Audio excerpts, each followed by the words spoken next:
विगत वर्षों में पूछे गए प्रश्न हैं या सीटेट जून 2011 में प्रश्न जो है पूछे गए हैं। तो मैं आपको इस वीडियो में सीटेट पेपर 2 के लिए हिस्ट्री का क्लास लाया हूं, जिसमें मैं चैप्टर वाइज आप लोगों को कुछ थ्योरी बता रहा हूं। उसके बाद जो प्रीवियस ईयर में पिछले वर्षों में पूछे गए प्रश्न हैं वो भी मैं डिस्कस करवा रहा हूं। तो आप देखिए, इसमें 2011 में इस चैप्टर से प्रश्न पूछे गए हैं, 2012 में भी प्रश्न पूछे गए हैं और तो और आपको 2014 में भी इससे प्रश्न आए हैं और आगे भी आने की संभावना है। तो यदि आपकी तैयारी पूरी हो चुकी है तो आप इसे एक बार रिवीजन के तौर पे देख सकते हैं और प्रीवियस ईयर का क्वेश्चन मैं लास्ट में करवाऊंगा, जिसका चैप्टर का नाम है आपका प्रारंभिक राज। प्रारंभिक राज हिस्ट्री का एक चैप्टर है जिससे प्रश्न आते हैं। वो कहा जाता है ना कि मेहनत किया हुआ कहीं बेकार नहीं जाता है।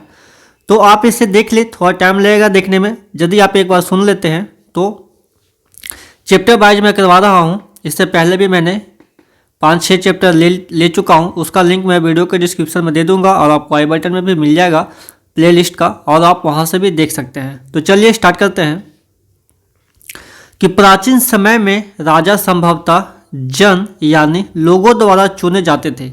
यहाँ मैं बात कर रहा हूँ प्रारंभिक राज चैप्टर से, ठीक है।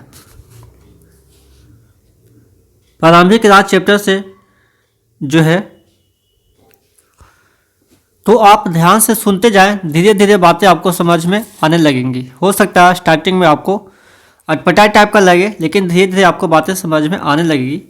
तो प्राचीन समय में राजा संभवतः जन यानी लोगों द्वारा चुने जाते थे, परंतु आज से लगभग 3000 वर्ष पहले राजा बनने की प्रक्रिया में बदलाव हुआ। उस समय कुछ लोग बड़े बड़े यज्ञों को आयोजित कर राजा के रूप में प्रतिष्ठित हो गए। अश्वमेध यज्ञ एक ऐसा ही आयोजन था। अश्वमेध एक यज्ञ था जो ऐसा ही आयोजन था जो कि राज्य विस्तार से संबंधित था। अश्वमेध यज्ञ करने वाला राजा बहुत शक्तिशाली माना जाता था। यज्ञ में आमंत्रित सभी राजा उसके लिए उपहार लाते थे। इन सभी आयोजनों में राजा का मुख्य स्थान होता था। उसे राज सिंहासन या बाघ की खाल के एक विशेष आसन पर बिठाया जाता था। युद्ध क्षेत्र में राजा का सारथी ही उसका सहचर होता था। यज्ञ के अवसर पर वह राजा की विजयों तथा अन्य गुणों का गान करता था। राजा के सगे संबंधी, खासकर उसकी रानियों तथा पुत्रों को भी कई छोटे छोटे अनुष्ठान करने होते थे। वैश्य समाज का तीसरा वर्ग था। वैश्य जो था वो समाज का तीसरा वर्ग था। इनका प्रधान कार्य कृषि, गोरक्षा, वाणिज्य तथा व्यापार था। समाज का चौथा वर्ण शूद्र वर्ण था। इनका प्रधान कार्य द्विजातियों अर्थात ब्राह्मण, क्षत्रिय एवं वैश्य की सेवा करना था। इन्हें कई धार्मिक अनुष्ठानों में शामिल नहीं किया जाता था। यानी किन लोगों को धार्मिक अनुष्ठानों में शामिल नहीं किया जाता था वो आपको यहाँ से मिलेगा। इसे एक बार आप फिर से रिपीट कर लें। इसके बाद है आपका जनपद। जनपद का शाब्दिक अर्थ जन के बसने की जगह होता था। महायज्ञों को करने वाले राजा अब जन के राजा न होकर जनपदों के राजा माने जाने लगे। पहले राजा क्या थे? महायज्ञों को करने वाले जो राजा थे अब जन के राजा न होकर के जनपदों का राजा माने जाने लगे। थोड़ा सा यहाँ पे शब्द में बदलाव आया। पुरातत्वविदों ने इन जनपदों की कई बस्तियों की खुदाई की है। दिल्ली में पुराना किला, उत्तर प्रदेश में मेरठ के पास हस्तिनापुर और एटा के पास अतरंजी खेड़ा इनमें प्रमुख है। खुदाई से पता चलता है कि वे लोग झोपड़ियों में रहते थे। खुदाई होने पे जो सामान मिली है उनसे पता चलता है कि वे झोपड़ियों में रहते थे और मवेशियों तथा अन्य जानवरों को पालते थे। वे चावल, गेहूं, धान, जौ, दालें, गन्ना, तिल तथा सरसों जैसी फसलें उगाते थे। लोग मिट्टी के बर्तन भी बनाते थे। इनमें कुछ धूसर और कुछ लाल रंग के होते थे। इन पुरास्थलों में कुछ विशेष प्रकार के बर्तन मिले हैं जिन्हें चित्रित खुशर पात्र के रूप में माना जाता है। जैसा कि इनके नाम से ही स्पष्ट है, इन बर्तनों पर चित्रकारी की गई है। ये आमतौर पर सरल रेखाओं तथा ज्यामितीय आकृतियों के रूप में है। नेक्स्ट पॉइंट है आपका महाजन पद। करीब 2500 वर्ष पहले कुछ जनपद अधिकारी करीब 2500 वर्ष पहले कुछ जनपद अधिक महत्वपूर्ण हो गए। इन्हें महाजन पद कहा जाने लगा। पहले जनपद थे, जनपद से फिर क्या कहलाने लगे, महाजन पद। ऐसा क्यों कि करीब 2500 वर्ष पहले कुछ जनपद अधिक महत्वपूर्ण हो गए, इन्हें महाजन पद कहा जाने लगा। अधिकतर महाजन पदों की एक राजधानी होती थी।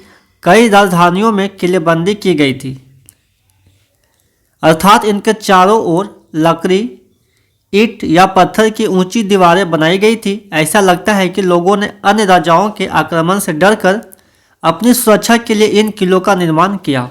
ये पॉइंट इंपॉर्टेंट है, इसी से प्रश्न आगे बने हैं, आपको मैं दिखाता हूँ। कुछ राजा अपनी राजधानी के चारों ओर विशाल, ऊंची और प्रभावशाली दीवार खड़ी कर अपनी समृद्धि और शक्ति का प्रदर्शन भी करते थे। देख सकते हैं आप यहाँ पे एक छोटा सा चैप्टर है जिससे प्रश्न पूछे जाते हैं। आप इन चैप्टरों को मिस नहीं कर सकते, मिस करेंगे तो आपका एक नंबर कटने का चांसेज है। तो ये जो पॉइंट है सारे इंपॉर्टेंट है, ध्यान से सुनिएगा। इस तरह से किले के अंदर रहने वाले लोगों और उस क्षेत्र पर नियंत्रण रखना भी सरल हो जाता होगा, क्योंकि ऐसा किला क्यों बनवाते थे, सारा का कारण दिया हुआ है।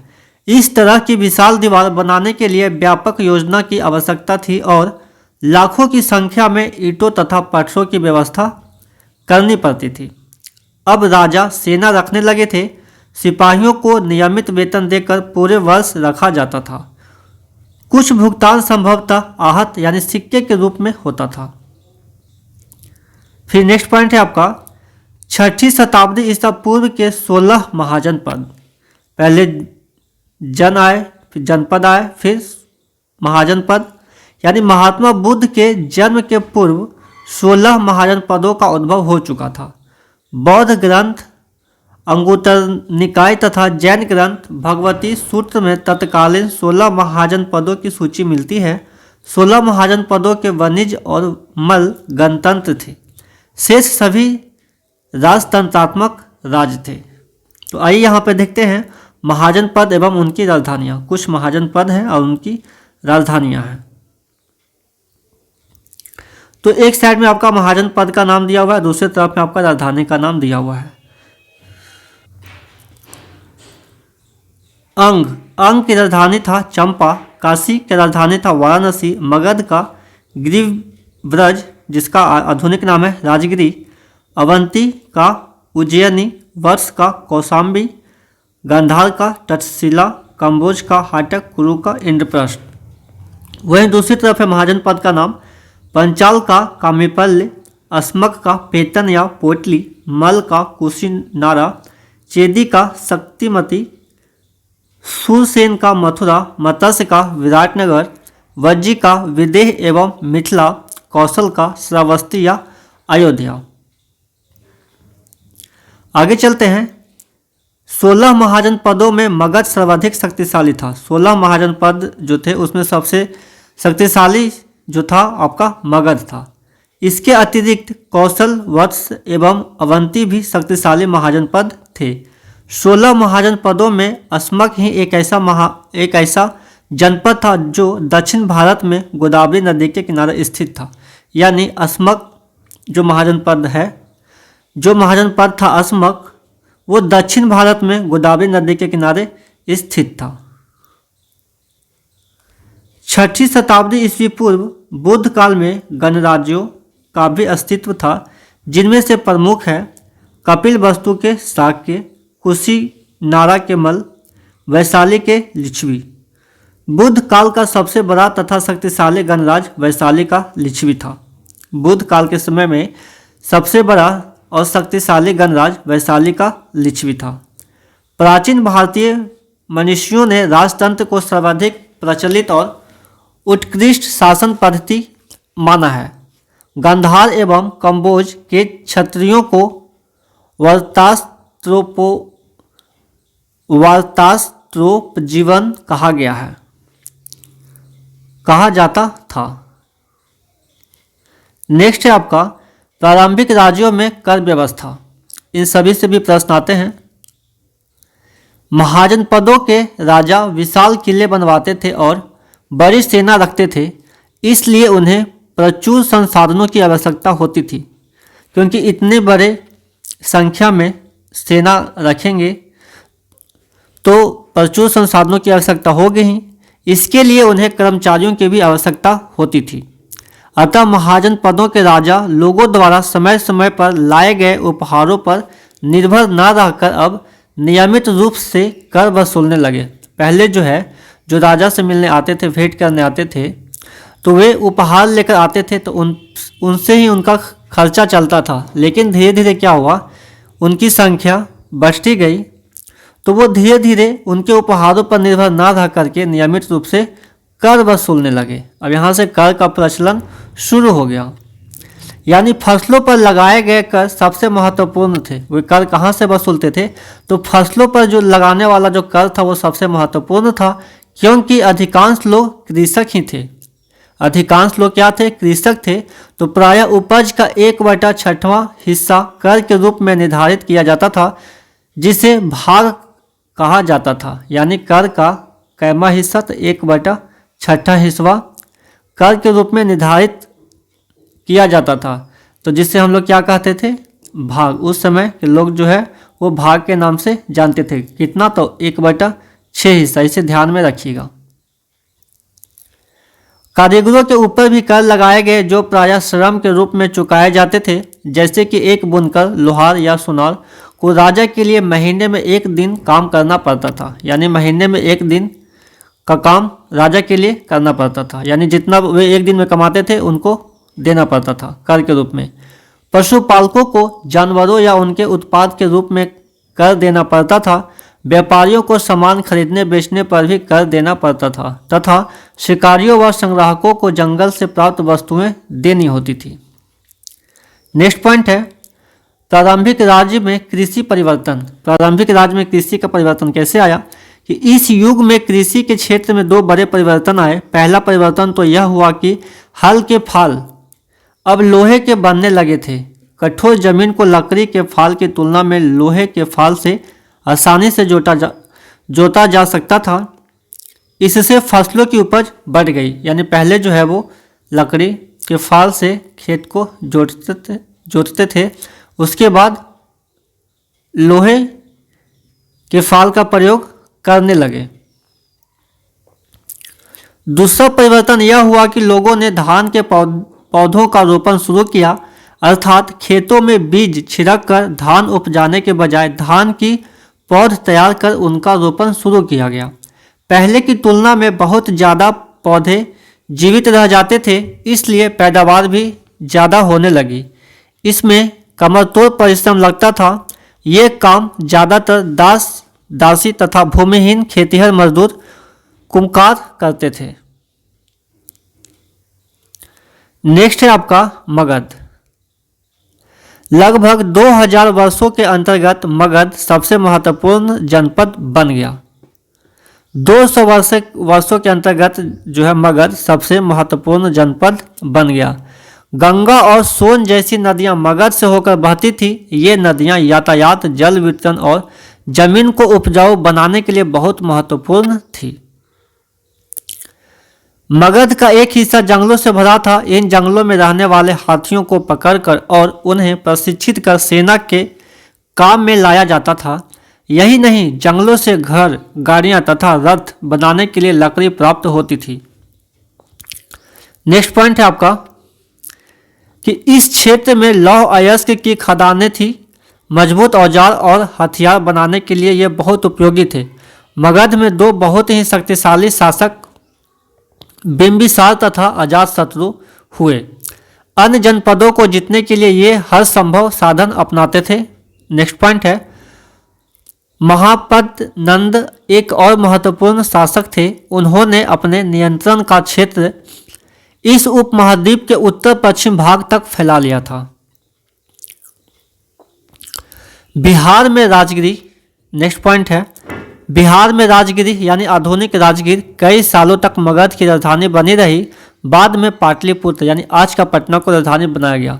यानी पहले मगध का जो राजधानी था वो था आपका राजगिरी, जो आज का आधुनिक नाम राजगीर है।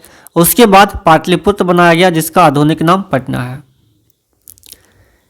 वज्जी, वज्जी क्या होता है कि मगध के नज़दीक ही वज्जी राज्य था जिसकी राजधानी वैशाली। एक राज था वज्जी जो मगध के ही नज़दीक था और जिसका राजधानी कहाँ था, वैशाली, जो बिहार में है। यहाँ एक अलग किस्म की शासक व्यवस्था थी जिसे गण या संघ का कहते थे। एक अलग तरह के शासन व्यवस्था होने के कारण इसे गण या संघ कहते थे। तो ये कहाँ था, आपका वैशाली में था। वैशाली बिहार में पड़ता है। गण शब्द का प्रयोग कई सदस्यों वाले समूह के लिए किया जाता है। संघ का तात्पर्य संगठन या सभा होता है। संघ का जो तात्पर्य है यहाँ पे उसका अर्थ है संगठन या सभा। गण या संघ में कई शासक होते थे। कभी कभी लोग एक साथ शासन करते थे जिसमें से प्रत्येक व्यक्ति राजा कहलाता था। ये सभी राजा विभिन्न अनुष्ठानों को एक साथ संपन्न करते थे। सभाओं में बैठकर ये बातचीत, बहस और वाद विवाद के जरिए तय करते थे कि क्या करना है और किस तरह करना है। शत्रुओं के आक्रमण से निपटने के लिए वे मिलकर चर्चाएं करते थे, यानी एक प्लान तैयार करते थे। बुद्ध तथा महावीर दोनों ही गण या संघ से संबंधित थे। बुद्ध और महावीर जो थे वे दोनों ही गण या संघ से संबंधित थे क्योंकि वे एक सभा और संगठन बना करके कार्य करते थे। बौद्ध साहित्य में संघ के जीवन का बहुत ही सजीव वर्णन मिलता है। बौद्ध साहित्य में आप देखेंगे तो संघ के जीवनी का बहुत ही सजीव वर्णन मिलता है। दीर्घ निकाय में वज्जी संघ का वर्णन मिलता है। दीर्घ निकाय एक प्रसिद्ध बौद्ध ग्रंथ है। दीर्घ निकाय क्या है, तो एक प्रसिद्ध बौद्ध ग्रंथ है जिसमें बुद्ध के कई व्याख्यान दिए गए हैं। कई शक्तिशाली राजा इन संघों को जीतना चाहते थे। इसके बावजूद उनका राज्य अब से लगभग 1500 वर्ष पहले तक चलता रहा। उसके बाद गुप्त शासकों ने गण और संघ पर विजय प्राप्त कर उन्हें अपने राज्य में सम्मिलित कर लिया। आइए, इस चैप्टर में इंपॉर्टेंट इतनी ही बातें था। अब इससे रिलेटेड प्रश्न हम लोग करेंगे। अभी आपने चैप्टर को देखा होगा तो आपको ये सारी बातें समझ में आएंगी। तो यहाँ पे जो है आपका प्रैक्टिस,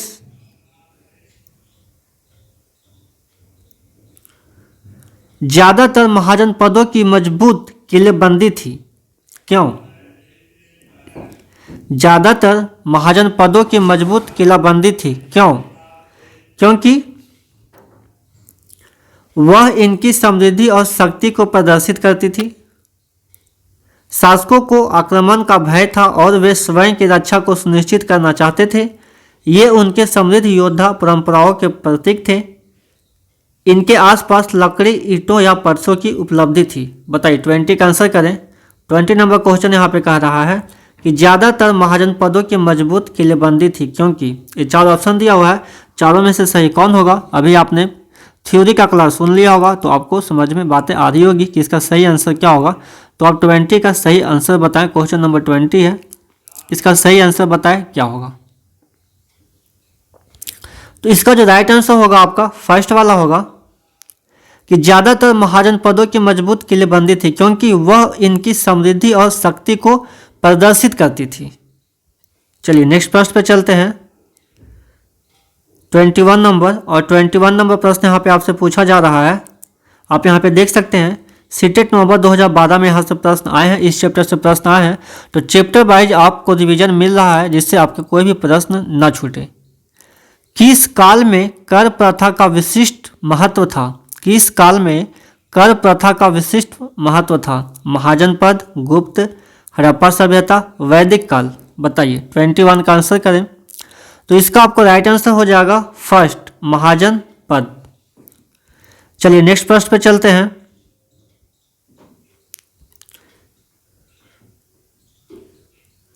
निम्नलिखित में से कौन सा क्षेत्र प्राचीन काल में मगध के नाम से जाना जाता था?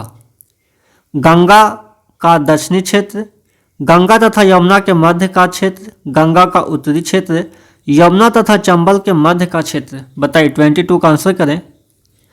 निम्नलिखित में से कौन सा क्षेत्र प्राचीन काल में मगध के नाम से जाना जाता था? तो गंगा का दक्षिणी क्षेत्र जो है वो प्राचीन काल में मगध के नाम से जाना जाता था। तो 3 प्रश्न यहाँ से आपने प्रीवियस ईयर का किया। तो इस चैप्टर को आप अच्छे से देख लें, फिर मिलते हैं नए चैप्टर के साथ में जिसमें आपको प्रीवियस ईयर के क्वेश्चन रहेंगे।